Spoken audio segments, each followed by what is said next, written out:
Hi everybody, welcome to the last chapter of the 5th book in the Universal series, A Ring of Rejoicement. The greatest gift, the gift of time.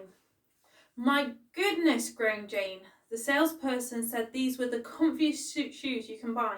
She sat at the kitchen table, rubbing an aching foot. She let out another groan at the relief she felt once she had finally freed both her feet.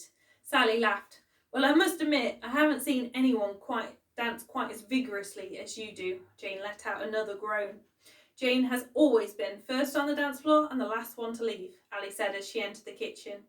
Hugh, Aidan and Molly fell straight to sleep as soon as their heads hit the pillow, Ali smiled. They've created a super bed on Hugh's floor using all the duvets and cushions. She added as she perched on Ben's knee. Well, I think that all went pretty well, don't you? John said, stretching back in his chair and placing his hands behind his head. I would raise a glass to that, Ben agreed. Right. Night all, said Helen as she and Bill passed the kitchen. I need to go and sleep off some of this food, Bill added with a wink, patting his stomach. Thank you again, Helen, for organising all the food. It was amazing. You should go into business, urged Ali. Ha, no thanks. I like being retired, Helen replied with a dismissive wave of her hand. Her and Bill disappeared outside.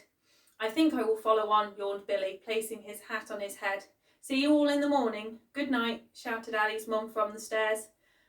And there were just 7 left standing, observed Tom. Well, to be honest, said John, I think I'm going to follow the crowd, as I'm sure there will be an Ali list ready for us in the morning, he teased as he and Sally stood up. Ali got up and gave them both a hug. You two are legends, and I look forward to the day that I can repay all that you have done for us. Nonsense, dismissed Sally.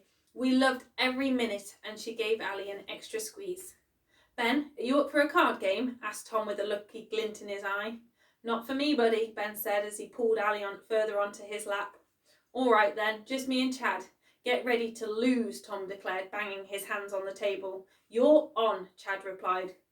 The 2 men stood up and faced each other nose to nose before marching their way back to the trailer. And then there were 3, said Jane as she downed the last drops of her tea. Well, I love you both, but there is a comfy bed calling my name. Ouch, she winced as she stood up and her aching feet. When will you learn? Ali chuckled, shaking her head. Never. I will never grow old, Jane proclaimed as she championed her empty cup in the air. But it just may take me a little longer to recover. She laughed as she walked towards the front door, making every step she took look excruciatingly painful. What about you? Asked Ali, wrapping her arms around Ben's neck.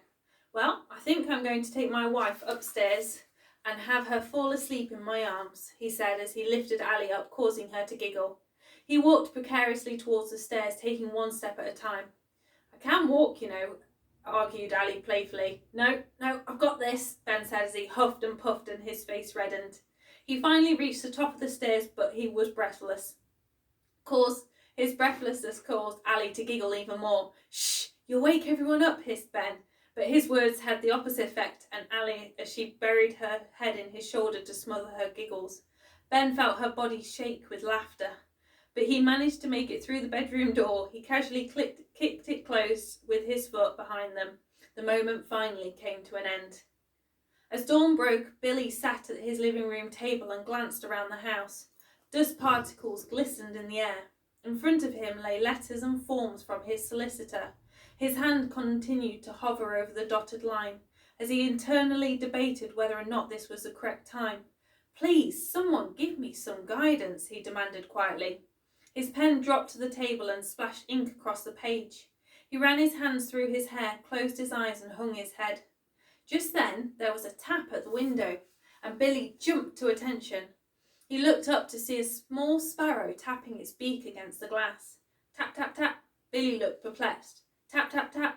Billy slowly got up from his chair so as not to spook the bird and lowered himself down so that he was in line with the window ledge. Tap, tap, tap, continued the sparrow. All right, I get the message, Billy acknowledged.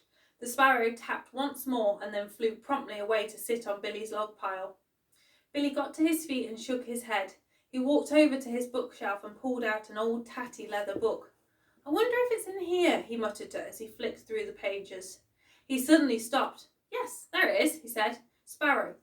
To work as a community as your heart opens more to the giving and receiving of love. Billy snapped the book closed. "All right then," he said decisively. He leant over the page and his pen whizzed his signature across the dotted line. He bundled it back into the paper envelope, slotted it under his arm, grabbed his hat and headed out to his truck. He placed the paper envelope on the passenger seat, reversed the truck and then drove rapidly down the driveway to the road. He glanced in his rearview mirror and there, sitting on a branch of the tree, was the sparrow. "Persistent little bird," he muttered. "Doesn't he trust that I will do it?" he queried as he turned towards the little town. As the countryside became scattered with buildings, Billy swerved into a small car park and came to a stop outside one of the buildings. He gingerly turned off his engine and put the car into park. He quickly glanced around. "I bet that sparrow has followed me," he said warily. Once he saw that the coast was clear, though, he stepped out of his truck and closed the door. But as he turned his head towards the building, a sparrow landed on his bonnet. "Oh, for goodness sake," he said, taking his hat off and wafting it towards the bird, who moved just out of reach of his swipe. "Do you want to come in with me as well?" he asked sarcastically, pressing his hat firmly back on his head and marching towards the door. He stepped through the door and to be greeted by a cheery "Morning, Billy." The man walked up to Billy and held out his hand. Billy shook it politely. "Morning, Alan." "Congratulations to Ben and Ali, by the way," continued Alan. Billy just nodded and then held out the paper envelope. "Right, you best come in then." And he signalled for Billy to step through a door into another office. Billy took off his hat and sat down in the seat by the desk. Alan sat down in his leather chair and slid out the pieces of paper. "All signed, I see," he said. "Are you sure about this, Billy?" "Yes, it's the right time," replied Billy, rolling his hat between his fingers. Alan raised up his eyebrows. "Well, if you're sure," he said as he began to sign the piece of paper as well. "Right, I will get this all filed," said Alan, shuffling the pieces of paper together so that they were all neatly bounded. "But in the meantime, you can give this to Ben," said Alan as he walked across to the filing cabinet and pulled out a brown paper file. He handed it to Billy. Billy flipped it open to find a letter and a map inside. "Thanks for all your help with this," Billy mumbled nervously. "No problem at all, old friend," Alan said reassuringly, taking Billy's hand and shaking it again. "I'm just glad it's all sorted." Billy smiled meekly as his fingers clutched onto the file. "See you around," said Billy as he let himself out. His gaze went straight to the bonnet as he headed back to his truck, but the sparrow was nowhere to be seen. He climbed in and tossed the file onto the passenger seat. He reversed out and headed back the way he had come. His fingers tapped out a beat on the steering wheel, in time to the music on the radio. He turned at the traffic lights and made his way towards the driveway. His tapping got louder as he began to whistle as well. As he turned the truck, he could see the house come into view. "It looks like a ghost town around here," he said to himself as he parked in front of the house and grabbed the file. He stepped out into the total silence and glanced around to see if he could spy any signs of life anywhere. He slammed his truck door loudly. Nothing. Billy skipped up the steps and went into the house, where he was met with yet more silence. He walked into the kitchen and touched the back of his hand on the coffee jar. Cold. He glanced up at the clock, which was already read 11 a.m. Well, who would have thought it? One party, and they're all wiped out for the day. He began to make fresh pot coffee in the hope that the smell would awaken Ben. Billy sat down at the kitchen table and his fingers continued to tap to the song that he was now on repeat in his head. The smell of coffee grew and he got up to make himself a fresh cup. He took slow sips as he patiently watched the clock hands tick by. As the second hand moved around, the smell of coffee grew stronger. 10, 9, 8, 7, he counted. He started to have a wager with himself. 6, 5, there was a shuffling noise above him and a click of a door. 4, 3, and now the sound of footsteps on the stairs. 2, 1. Just as Ben turned the corner into the kitchen, Billy smiled to himself and took another swig of coffee. "Morning," croaked Ben. "Afternoon," replied Billy mockingly. "Do you want another coffee?" asked Ben as he poured himself one. "Yes, go on then, please," Billy handing him his now empty cup. Ben lifted the coffee jar and filled it back up. "I picked this up from your mailbox," Billy said, sliding the brown paper file across the table to Ben. Ben pulled out a chair and sat down in his usual seat. He flipped open the file. "Do you know what it is?" he asked as his eyes tried to focus on the letters. He slid the letter across and decided to start with the picture part first. "Why would there be a map of the ranch?" queried Ben. "And what's that blue line? That's not our boundary." Ben decided that he should properly read the letter. "This doesn't make any sense," he scratched his head. "I best call Alan." He was about to get up from his chair. "The map is correct," Billy said, lowering his coffee cup. "But it's twice the size of the ranch," Ben said as his confusion grew. "That's the size of the ranch from today," Billy explained as he stared intensely at Ben. "But how?" Ben glanced back down at the map. "I thought that was Duncan's land." Billy took in a long breath. "When you were 6-year-old, you were adamant that you were going to have yourself a piece of land to protect the countryside, a place that the animals could live. You went on and on about it, creating all these different plans on how you were going to sell sweets at school and have a paper round to do it." Billy paused for another sip of coffee. "Pa, I don't even remember saying that. I probably was just dreaming," Ben added dismissively. "When do you ever give up on your dreams?" questioned Billy. "Anyway, I sat down with your grandpa and we approached Duncan. We asked to buy the land off him with the proviso that there would come a day when you would have the land, and that it would be then up to you two to decide what happens. Duncan agreed to the terms and has been looking after the land for the last few decades. But now he is getting on, as we all are, and it seemed like the right time for you to find out. Now, son, you can protect the animals and the countryside just like you dreamed of as a little boy. But know that this land is also the gift of time.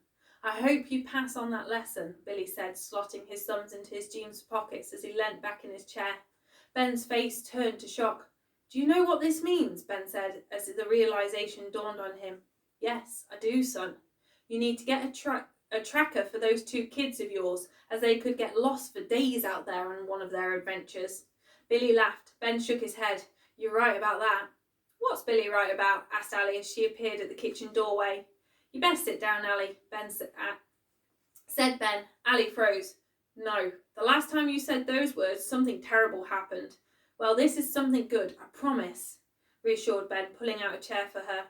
Ali cautiously sat down and Ben slid the file across to her. Ali looked over the map. "I don't get it," she said, looking up at Ben. Ben smiled as her fingers traced a line. "This was the boundary of our house yesterday," he explained, "and this is the boundary of the house today," he said, pointing to another line. "What? How is that possible?" Ali asked in amazement. Ben looked across at Billy. "Call it a wedding present," Billy shrugged his shoulders. "We can't possibly," stammered Ali. "Yes, you can," replied Billy. "I'm not doing all that paperwork again." He tapped his fingers firmly on the table. Alice raised up her hands. "I don't know what to say," she breathed. "It's incredible. She looked at Ben for help with finding her words. "It means that we're set for life," Ben said, taking hold of Ali's hand and giving it a squeeze. Ali's hand flew to her mouth in shock. "You mean it's solved?" she whispered. Ben nodded excitedly. Ali got up and ran around the kitchen table and to wrap Billy in a hug. All right, Billy said awkwardly, patting Ali on the back. Ali felt Billy become rigid, so she backed off slightly to give him space to catch his breath. Ali stood a moment shaking her head in utter disbelief. Ben took hold of the brown paper file and closed it. "I think we should wait until everybody has gone before we tell Molly and Hugh. I know they will want to head straight off to explore it," he said, "and I best give Duncan a call myself."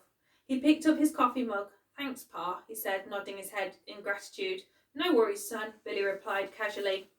"One day you two are going to show a smidge of excitement," Ali said, throwing her hands up in the air.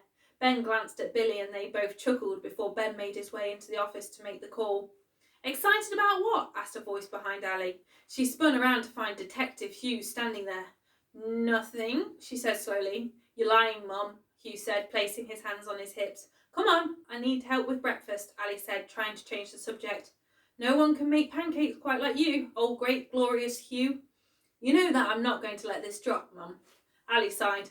"I know, but can I at least have another cup of tea first before your interrogation begins?" Hugh playfully stroked his chin as he paused to increase the suspense. "Just this once," he said as he started to get things out for breakfast. Ali rolled her eyes, wondering how long she could delay the conversation. At least there was the distraction of everyone else, she thought. Billy sat smugly and watched the dramatics in front of him. "I choose first pancake. I've earned it," Billy announced, adding yet more fuel to Hugh's curiosity. "How have you earned it?" Hugh turned around to face Billy and then Ali. Ali slapped her hand against her forehead. "I'm going up for a shower," she declared quickly, trying to find an exit from the situation. Billy began to laugh. "What's so funny? I don't get it," Hugh said as his head darted from Billy to Ali and back again.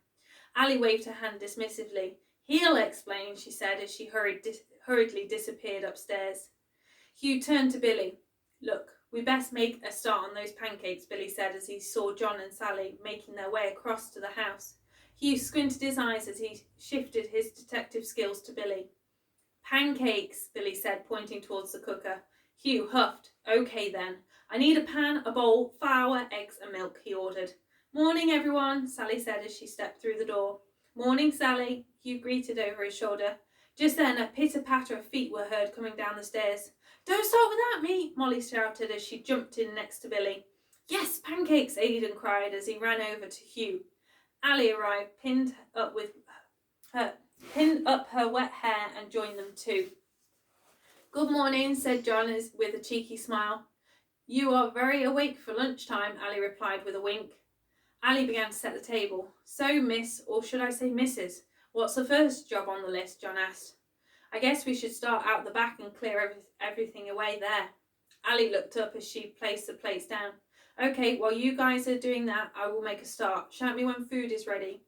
John walked across to the living room and reached for the door handle, but as he glanced through the glass, his reflection showed an expression of confusion. "Very funny, Ali," John said as he re-entered the kitchen. Ali paused. "What's funny?" she inquired.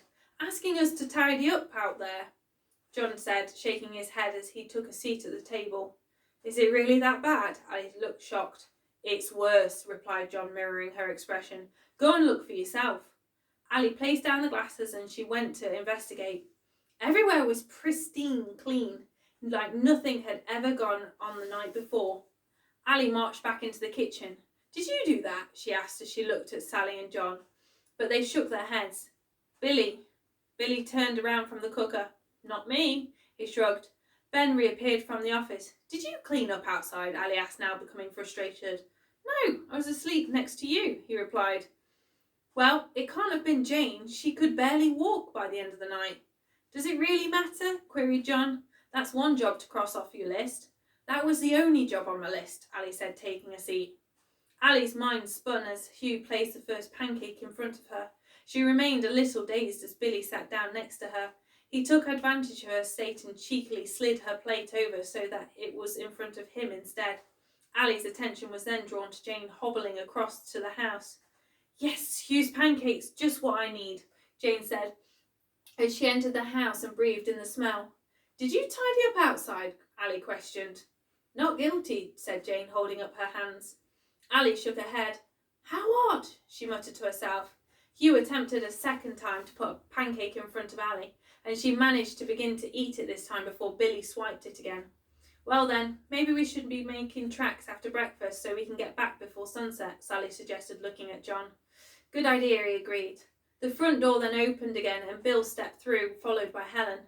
"Well, everybody, we're going to hit the highway," Bill said, walking around to Ali. She stood up to give him a hug and then Helen with a mouthful of pancake. Ali began to motion with her hands and chew rapidly.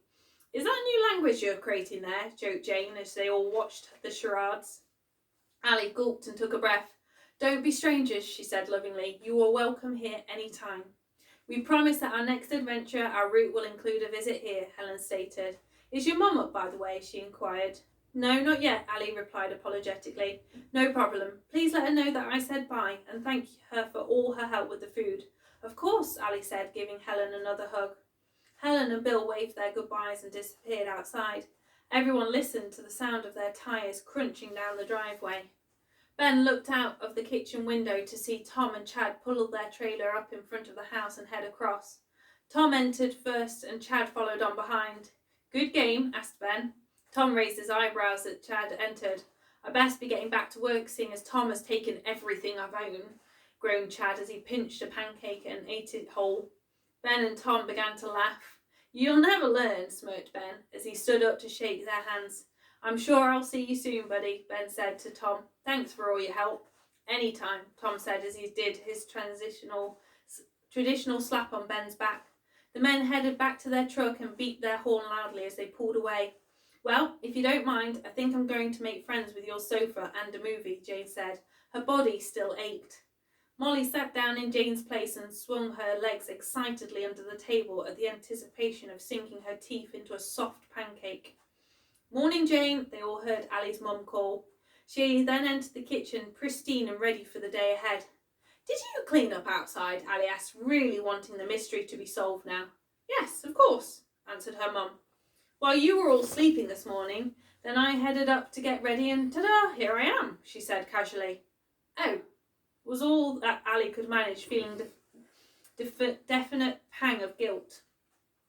Do you want to go on the adventure today, Aidan? Hugh asked eagerly. Aidan turned to Sally and John, his eyes widening with plea, but Sally gently shook her head. No, maybe some other time, she answered on Aidan's behalf.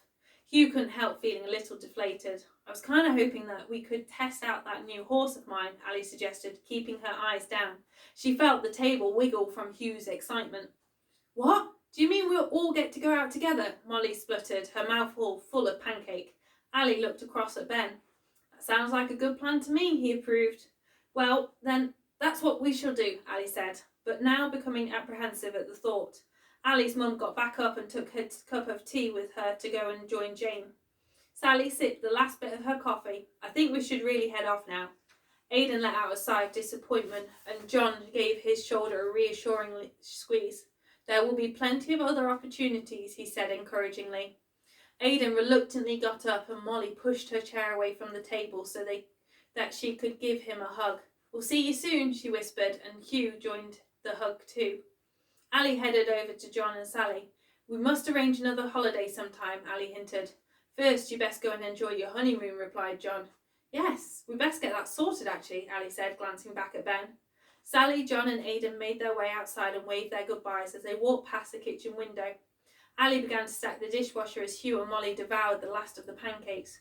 Shall we go and get Firefly and Red Rock ready? Molly asked, her eyes bright with excitement. Yes, nodded Ben. We will be with you shortly. I'll just be in the paddock doing some more of that fencing, Billy said as he placed his hat on his head and sunk his hands into his pockets. You know, you can just sit and relax, Ali said guiltily. I'll have plenty of time to do that when I'm old, Billy replied. So what does that make you now? Ali asked in jest. Billy smirked and shook his head as he walked to the door. Molly and Hugh rapidly munched on the last mouthfuls of their pancakes. Okay, all done, Molly spluttered, leaping up and dashing over to pull her boots on. Hugh was in hot pursuit and together they darted off to the barn. At what age do you think they'll get bored of doing that? Ali asked as she placed the last few plates in the dishwasher. If they're anything like me, then never, said Ben, pretending to leap up and rush to get his boots and hat on too. Ali shook her head. What have I become a part of? She questioned cheekily. Ben paused. In true tradition, he said, pulling a pair of boots and hat from behind the office door. I think you'll find these fit you quite nicely. Ali eagerly slipped on the pair of cowgirl boots and the new hat. How do I look? She said, striking a pose. Ready to help with the chores, laughed Ben. Ali's face dropped as she took her coat off the peg. Ali and Ben stepped out the front door porch and Ben took her hand as they ambled over to the barn. Another beautiful day, observed Ali, looking up at the blue sky. The closer they got, the more they could hear the echo of Hugh and Molly's voices and the slamming of stable doors. I think they may be slightly excited, Ben said with a huge grin. I hope Wildfire doesn't live up to his name, Ali remarked as the realization of riding again dawned on her. I would only put you on a horse that I could guarantee you'd be safe on, he said protectively. I don't want anything to happen to you. Ali's heartbeat slowed as she held on to the trust that she had in Ben. As they stepped into the barn, they found that Molly had already lined Red Rock up to the hay bales and was climbing on. Hugh followed. We're ready, they shouted excitedly. Well, just give us a minute to catch up with you, whirlwind Tasmanian devils, Ali said as she and Ben disappeared into the tack room to get their saddles and bridles. Ben went to take Wildfire out of his stable and helped Ali start to tack him up. He watched the worried look on Ali's face deepen. We will take it nice and steady, Ben whispered. Ali swallowed nervously and checked the girth for the 15th time. Ben gently guided Wildfire over to the bales of hay and Ali climbed up. She slowly placed her foot in the stirrup. Are you ready for you? All ready for you, Ben said, standing at the other side. Ali took a deep breath in and swung her leg over, holding tightly to the saddle horn. Just you wait here, Ben said. Molly and Hugh glanced across at each other but stayed silent. The excitement was trying to burst out, but they pursed their lips together, trying to contain it. Ben put the saddle and bridle on his horse. He slipped his foot in the stirrup and expertly swung up on top. You make it look so easy, Ali said with a hint of jealousy in her voice. Well, sometimes I think I'm better on these 4 feet than I am on my own 2, he said softly as he rode across to Ali's side. Right then, you two, let's head through the gate and up the hill. There is something I would like to show you. Hugh and Molly's turned to their horses and began to make their way out of the barn. Ready? Ben asked quietly as he started to walk. Ali's horse began to follow. I don't remember it being as wobbly as this, Ali said as the horse took each step. You'll find your rhythm, just need to relax and maybe take a breath every once in a while, Ben said, trying to lighten the atmosphere. Easy for you to say, Ali huffed as they all continued on their way. Billy was already standing by the gate holding it open. He tipped his hat as Hugh and Molly rode through. Have a nice ride, he said. See you in a while, Ben called out as he made sure to keep his horse close to Ali. Billy glanced at Ali as he closed the gate behind them, whose face was now a new shade of white. But Ali slowly started to loosen her grip on the saddle horn. Why do you always have to be right, she sighed. It was true. The more she relaxed, the less unstable she felt. Ben remained quiet as he watched Hugh and Molly stride out as if they had been riding their whole life. Hugh and Molly marched on ahead. When they reached the top, they both gasped as a view of a beautiful expanse before them. They looked at the valley below and the river flowing at the bottom, at the forest and the rolling green land hugging the sides. They both sat in silence for a moment as they absorbed the closest thing they had ever seen to perfection. Molly was the first to speak. I will never get used to how amazing this place is. Hugh could only shake his head in awe and agreement. They heard the horses' hooves get louder as Ben and Ali rode up alongside them. What is this place? Ali cried out as her mouth dropped open. Molly and Hugh and Ben glanced at each other with satisfaction. This is our home, Ben said simply, as his gaze drifted lazily across the land. Well, only up to the river, explained Hugh. The land the other side belongs to someone else. Ben let the silence linger a little longer and Ali winked across at him. Not quite, Hugh, he teased. All of this is our home. Hugh spun around in his saddle so that he was now sitting backwards on the horse. What? Ben broke into a beaming smile. See that tree line on the horizon? He pointed his finger. Hugh span back around and took look, and Molly squinted her eyes too. Yes, they both said together. Well, our home goes all the way up to those trees. But you said the river, Hugh said, feeling frustrated at the thought of missing out on more countryside to explore. Ben noticed his mood. Hey, he said. It wasn't until this morning that Grandpa Billy gave it to us as a gift, Ben replied. That makes more sense, Molly mused. So you mean all the way over there? Cried Hugh, still staring intensely at the far-reaching view. Ben nodded as he reached across to take hold of Ali's hand. Yes, Hugh, Ben confirmed. We have been given the greatest gift of all, the gift of time. Time is something so precious, but something that people waste the most. You can never buy or get more time. We all have a set amount. Yet we don't know how much we have and got until it's too late. This land means that we have the freedom to choose how we want to spend our time, but it is our responsibility to spend it wisely. They all sat for a moment as they watched the land subtly change. A leaf blew through the air and the water rolled over a rock, and the land ever moving in synchronicity. Last one to the river is a lobster, Hugh shouted as he nudged his horse to move. Wait, no fair! You got a head start, groaned Molly as she kicked on and Red Rock rolled up into a canter. They both weaved their way down towards the river. Hugh and Firefly were getting ever quicker. Ali grabbed hold of the saddle horn again and her knuckles turned white. Please say we don't have to go that fast downhill, she pleaded. I think we can let them race ahead, Ben said reassuringly. We can take our time and enjoy more of the view.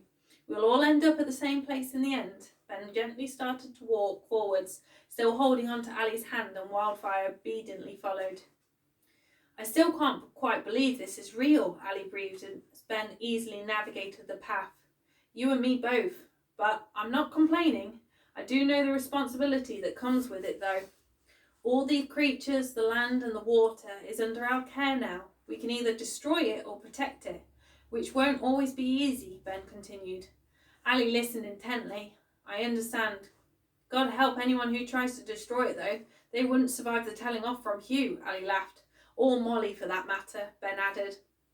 As the land began to level out and the sound of the running water grew louder, Ali felt a new sense of calmness grow like a seed inside of her. Can we cross over? Hugh asked eagerly, already standing in the water up to Firefly's knees. Yes, but go carefully, Ben said as he continued to help Ali. But he watched her confidence begin to grow with each step.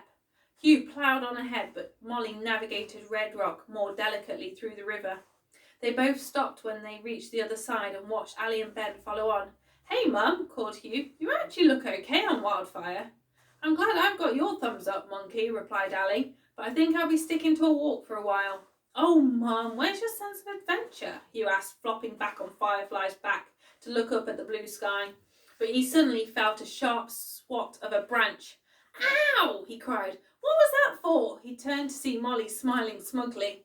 That is the consequence of your words, she said, swatting him again. Some words hurt, you know. Ow! Stop it, shouted Hugh, trying to grab hold of the branch, but Molly whipped it away too quickly. Hugh huffed as they all began to ride up the other side of the valley. The anticipation of what lay ahead grew and grew as Hugh and Molly increased their pace.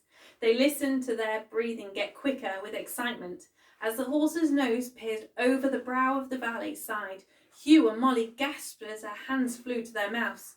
Firefly and Red Rock to come to an abrupt sharp stop. Ben called up from below. Always be ready to receive.